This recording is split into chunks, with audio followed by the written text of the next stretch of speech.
Ողջույն հարգելիները, շնորհակալություն եմ հայտնում, որ միացաք մեր շաբաթօրյա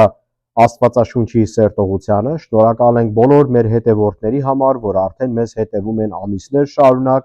Մենք էլ շնորհակալ ենք Աստծուց, որ այս հնարավորությունը մեզ տրվեց, որպեսզի քարոզենք եւ սովորեցնենք Աստծո խոսքը իր անարատ եւ մաքուր կերպով, կետ առ կետ, տող առ տող սովորեցնելու այս միջոցով։ Ուրեմն ասեմ նաև, որ բոլորին քաջալերում ենք, ինչպես միշտ, եւ եթե մեզ հետևում եք, գիտեք, որ մեր խրատն է բոլորին, որ խոսքը լսելու պես ամբողջությամբ իհարկե լսեք եւ փոխանցեք ձեր մտերիմներին։ Դուք էլ ձեր ավետարանության պարտականությունը կատարեք եւ Աստծո արքայության համար աշխատանքների հետ կապված մաս կազմեք։ Ուրեմն այս շաբաթ մենք շարունակում ենք մեր ընթերցումը նոր կտակարանից, ինչպես բոլորդ գիտեք, ովքեր որ մեզ արդեն հետևում եք ամիսներ շարունակ, գիտեք, որ շաբաթօրերը մենք հատկացրել ենք նոր կտակարանի ուսումնասիրության համար։ Շարունակում ենք մեր սերտողությունները նամակ հռոմեացիներին։ Այս շաբաթ 5-րդ գլուխն ենք ուսումնասիրում 6-ից 11 համարները։ Վերնագիրն է հաշտություն եւ խաղաղություն Աստծո հետ, եւ սա շարունակությունն է մեր անցյալ շաբաթվա սերտողությանը, որը սկսեցինք 5-րդ գլխից 1-ից 5 համարները ուսումնասիրելու։ Ուրեմն եկեք մի պահ մեր գլուխները խոնարհենք, աղոթենք ու անցնենք սերտողությանը։ Հիսուս, մենք շնորհակալ ենք քո բոլոր տված օրհնությունների, բարիքների համար, շնորհակալ ենք Տեր, որ մեր Աստվածն ես, մեր Փրկիչն ես։ Շնորհակալ ենք այս հնարավորության համար, տեխնոլոգիայի համար եւ այս միջոցի համար, Տեր Աստված, որ հնարավորություն ես տվել ուղղակի խոսքդ պատրաստել եւ թողարկել ու պարզապես Տեր ես աղոթում եմ բոլոր մեր հետևորդների եւ դիտողների ու ընկերների համար, աղոթում եմ թող նրանք առատորեն օրնվեն այս խոսքերից, աղոթում եմ նրանց բոլոր հարցերը եւ կարիքները դու գիտես, աղոթում եմ որ հատուկ քո ձեռքը թող լինի նրանց վրա, մեզ էլ այսօր օրհնես, որպեսզի աշակերտվենք քո խոսքերով, աղոթում ենք Հիսուսի անունով, ամեն։ Եկեք ուրեմն սկսենք 6 համարից, կկարդանք 6-ը եւ 7-ը եւ կանցնենք մեկնաբանության։ Որովհետեւ երբ մենք դեռ տկար ենք, Քրիստոսը որոշված ժամանակին մեռավ ամբարիշների համար, քանի որ հազիվ թե մեկը արդարի համար մեռնի, բայց բարի մարդուն համար գուցե մեկը համարձակվի մեռնել։ Ուրեմն հարգելիներս, այստեղ մենք ուսումնասիրում ենք առաջի կետը, որ Քրիստոս խաչվեց մեր համար։ Եվ Պողոս առաքյալի գաղափարը այստեղ կամ ուսմունքը այստեղ այն է, որ մեզ բացատրի Աստծո եւ մարդու տարբերության միջև։ Այս համարները մեզ Պողոս առաքյալը սովորեցնում է, որ մարդը եւ Աստված իրանց միջև բավականին մեծ տարբերություն կա, նամանավանդ նվիրվածության եւ սիրո նկատմամբ։ Առաջինը մարդիկ ընդհանրապես իրանց սեփական շահերով են դրդված եւ մեկը մյուսի համար, նամանավանդ անծանոթ մարդու համար կյանքը չի տա։ Կան միգուցե բացառություններ, բայց եթե մենք ընդհանուր առմամբ մարդու էությունը, որ մենք ուսումնասիրենք, գիտենք, որ մարդ իր շահերից ելնելով է շարժվում։ Նամանավանդ այստեղ ուզում է բացատրել Պողոս առաքյալը, որ եթե հանգարց կյանքնել տալու լինի, կտա այն մարդու համար, որ միգուցե իր հարազատն է, շատ մոտիկ մտերիմն է կամ ինչ որ մեկը, որ թեկուց եթե կյանքնել չտա, գոնե օգնության առումով հնարավոր է, որ ամենա մոտիկին տա, կամ այն մարդուն, որ գիտի, որ իրան օգուտ կա, կամ ինչ որ օգնություն է անցյալում արել։ Սակայն Հիսուս եկավ, որ մեր նման անարժանիների համար խաչվի, որի միջոցով մենք ունենք փրկություն եւ հաշտվել ենք երկնավոր Հոր հետ։ Իհարկե ով է հաշտվել։ Ճշտենք, այս մի կետի շուրջ պետք է պարզաբանում անել։ Նա ով ընդունում է Հիսուսին որպես Տեր եւ Փրկիչ, մեղքերի թողություն ունի, վերստին ծնունդ ունի եւ իր եւ երկնավոր Հոր միջև այդ սեպխը այլևս չկա, բաժանումը այլևս չկա եւ եթե կհիշեք ավետարանների մեջ գրված է, որ երբ Քրիստոս խաչվեց եւ հոգին տվեց, վարակույրը տաճարի վերևից ներքև պատրվեց, բացվեց, որտեղ այլևս մարդու եւ Աստծու միջև բաժանարար որևիցե պատնեշ չկա։ Հիսուս լուծեց այդ հարցը։ Պատկերացրեք, Հիսուս ստացվեց մեր համար որպես կամուրջ եւ հնարավորությունը տվե մի կետից մյուս կետը մեզ այդ կապը հաստատում է երկնավոր հոր հետ, նա մեր միջնորդն է, բարեխոսն է, իհարկե մեր Աստվածն է։ Հիմա մյուս կետը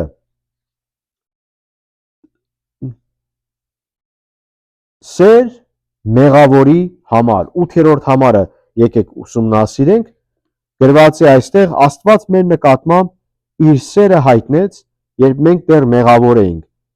Քրիստոս մեզ համար մեռավ։ Ուրեմն հարգելիներս, մենք գիտենք, որ Աստծո սերը մեր նկատմամբ անսահման է եւ գիտենք, որ Տերը այս աշխարհը այնքան սիրեց, որ ուղարկեց իր միածին որդուն Հիսուս Քրիստոսին, որպեսզի մեր համար խաչվի։ Եվ այդ գաղափարը Պողոս առաքյալը ուղղակի ամրապնդում է, որ Տիրոջ սերն էր մեր նկատմամբ եւ ի սկզբանե ծրագրավորած, որ պետք է որդին գա, խաչվի, հարություն առնի, լինի այդ կամուրջը եւ մեր համար փրկության ճանապարհ ինքը տա, որ նրանք ովքեր բոլորը որ հավատան, կփրկվեն։ Իսկ այստեղ մեզ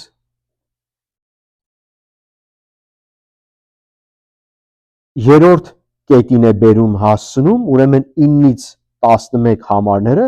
որը փրկությունը Հիսուսով է հարկավոր եւ չպետք է կասկածել, երկմտել դա։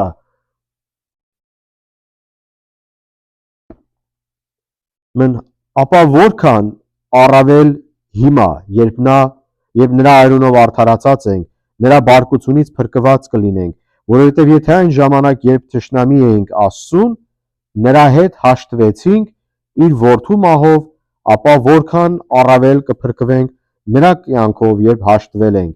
եւ ոչ միայն այսքանը, այլ նաեւ Աստծով ենք պարծենում մեր Տեր Հիսուս Քրիստոսի միջոցով, որով հիմա հաշտություն ընդունեցինք։ Հարգելիներս, այստեղ Պողոս առաքյալը մեզ բացատրում է, որ Հիսուսին ընդունելով երկնավոր հոր հետ հաշտվում ենք ու չպետք է դա հարցականի տակ դնել։ Ինչու է Պողոս առաքյալը սա շեշտում, որովհետև սուտ վարդապետությունների դեմ էր նա պայքարում այս նամակով։ Պես գաղափարներ էին առաջացել, որ շեղում էր հավատացյալներին։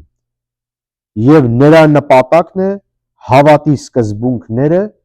ամուր հաստատվի։ Ինչու է պետք շեշտել այս ամենը։ Հին ուխտի մեջ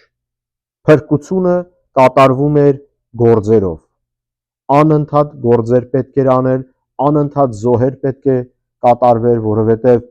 մարդու մեղքերը միմիայն այդ զոհի միջոցով էր, որ մաքրվում էր մարդ իր կատարած մեղքի համար։ Հետևաբար նոր ուխտը մեզ տալիս է բացառիկ մի այլ գաղափար, որը ոչ մի կրոն գրեթե ասենք չունի նման հասկացողություն։ Աշխարհի բոլոր կրոններն էլ հիմնված են գործերի աշխատանքի վրա, իսկ քրիստոնեությունը մեր Հիսուս Քրիստոսի կատարածը շնորհի փրկության գաղափարն է հաստատվել, որ առանց որևիցե գործի միմիայն հավատալով, ապաշխարելով, վերստին ծնվելով կարող ես փրկվել։ Դրա համար չպետք է այն ինչ որ Աստված մեզ տվել է ձրի կերպով մենք բարթացնենք եւ մեր մարդկային գաղափարները դնելով շեղենք, պղտորենք եւ դրա հիման վրա բարթացնենք արդեն բարդ մի հավատ։ Ինչի եմ ասում բարդ։ Գիտեք հարգելիներս, Հիսուսին ընդունելով նոր է սկսում կյանքի պայքարը, որովհետև մենք իհարկե ստանում ենք փրկություն, իհարկե մաքրված ենք Հիսուս Քրիստոսով, բայց մեր կյանքը ընթացքը սկսում է դժվարությամբ, քանի որ Հիսուս նա է, որ ասում է փրկության ճանապարհը նեղ է, իսկ մեզ ասում է խաչդ վերցրու եւ հետևի ինձ։ Ու պարզապես եթե մենք ուսումնասիրենք առաջի Պետրոսի 4-րդ գլուխ 12 համար եւ անց մինչեւ գլխի վերջ, կհասկանանք, որ մենք էլ մասնակիցներ ենք Քրիստոսի չարչարանքին։ Ուրեմն հավատքի կյանքը դժվար է, բայց խոստումը շատ հստակ է, ով մինչև վերջ դիմանա, նա կփրկվի, որովհետև եթե իսկապես ապաշխարել ես, եթե իսկապես Տիրոջն ես, ուրեմն շեղվելու հնարավորություն չկա, ասում է Տերը, ես իմ հոտին գիտեմ, իմ ձեռքից իմ հոտը չեն կարող տանել։ Ուրեմն մենք գիտենք, որ Տիրոջը նվիրված անձնավորությունը արդեն ունի ինքը դժվարություններ, որ իր հավատքի կյանքը ընթացքը պետք է անցկացնել,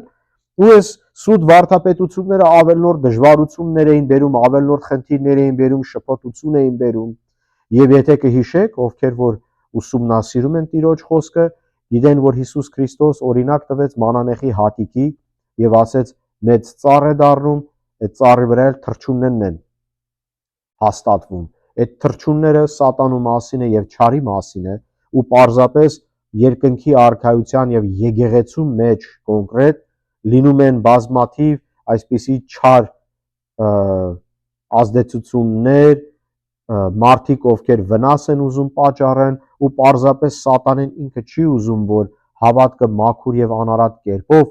տարածվի եւ աճի, բայց հարգելիներս սատանեն Աստծո ստեղծագործությունն է, հետևաբար սատանեն ընդհանրապես չի կարող համեմատվել Աստծո հետ։ Այնպես որ մեր հույսը դնենք Աստծո վրա, այնպես մենք չերկմտենք Տիրոջը եւ կայուն լինենք նրա խոսքերի վրա, ու այստեղ էլ հասկանանք, որ մեր հաշտությունը Հիսուս Քրիստոսով է մեր երկնավոր Հոր հետ։ Շնորհակալ ենք, որ մեզ դիտեցիք, աղոթում ենք, որ Տերը ձեզ առատորեն օրհնի եւ հույսով ենք, որ այս պատգամը ձեր համար օրհնանք է։ Մնաք բարով, Տիրոջ օրհնանքներով։ Ամեն։